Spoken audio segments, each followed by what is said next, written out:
பார்ப்பதற்கு முன்பதாகவே அதற்கு முந்தைய மாசத்திலேயே ஒரு 25வது நாள்லயே கிளம்பி போயிருப்பா. போய் அங்க எப்ப பிற பார்க்கறாங்கங்கறத பார்த்துட்டு வாங்கன்னு சொன்னா பிற பார்த்து 2 நாள்ல ஓடி வந்துருப்பாரு.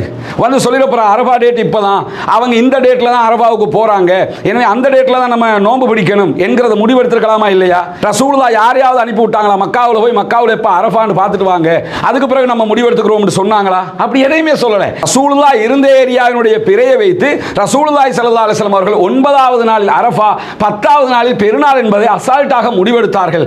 நம்ம என்ன பார்க்கிறோம்னு கேட்டா, சவுதி அரேபியாவில் லைவ் டெலிகாஸ்ட் பண்றான், சவுதி அரேபியாவில் பார்த்துக்கிட்டு இருக்கிறாங்கிறத வச்சு நம்ம முடிவெடுக்கிறோம். ரசூலுல்லாவே செய்யாத ஒரு காரியத்தை நாம் செய்யலாமா? நீங்க வெள்ளிக்கிழமை நோன்பு பிடிக்க போறீங்க, வெள்ளிக்கிழமை மட்டும் நோன்பு பிடிக்காதீங்கன்னு ரசூலுல்லாஹி ஸல்லல்லாஹு அலைஹி வஸல்லம் அவர்கள் சொல்லி இருக்கிறார்கள் என்கிற ஒரு வாதத்தையும் சில பேர் முன்வைக்கிறார்கள். சவுதியை பொறுத்தவரை சவுதி லோக்கல் பிறதாங்க, அவங்க இன்டர்நேஷனல் பிற கிடையாது. இங்க இன்டர்நேஷனல் பிற சொல்லக்கூடிய யாராவது சவுதியை இன்டர்நேஷனல் பிறன்னு சொல்லுங்க பார்ப்போம்.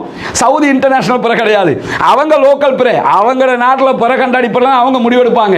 ஆனா இங்க இருக்கிறவங்க நாங்க சர்வதேச பிறை என்று சொல்லிக்கொண்டு ஹஜ்ஜுடைய காலத்தில் மாத்திரம் சவுதி சொல்லக்கூடிய பிறையை எடுப்பது என்பது நியாயமற்றது.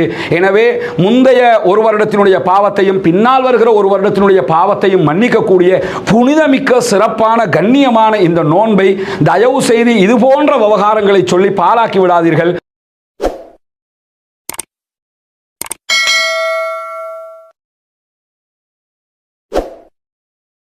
அஸ்ஸலாமு அலைக்கும் வரஹ்மத்துல்லாஹி வபரகாத்துஹு. இன்னல் ஹம்தலில்லாஹ் நஹ்மதுஹு வ நஸ்தஈனுஹு வ நஸ்தக்ஃபிருஹு வ நஊது பில்லாஹி மின் ஷுரூரி அன்ஃபுஸினா வ ஸய்யிஆத்தி அமாலினா மை யஹ்திஹில்லாஹு ஃபலா முதில்ல லஹு வ மை யுத்லில் ஃபலா ஹாதிய லஹு. அஷ்ஹது அல்லா இலாஹ இல்லல்லாஹ் வ அஷ்ஹது அன்ன முஹம்மதன் அப்துஹு வ ரசூலுஹு அம்மா பாத். பேரன்பிற்கினிய சகோதர சகோதரிகளே, நம் அனைவர் மீதும் ஏக இறைவனுடைய அமைதியும் கருணையும் உண்டாகட்டுமாக என்கிற பிரார்த்தனைகளோடு ஒரு முக்கிய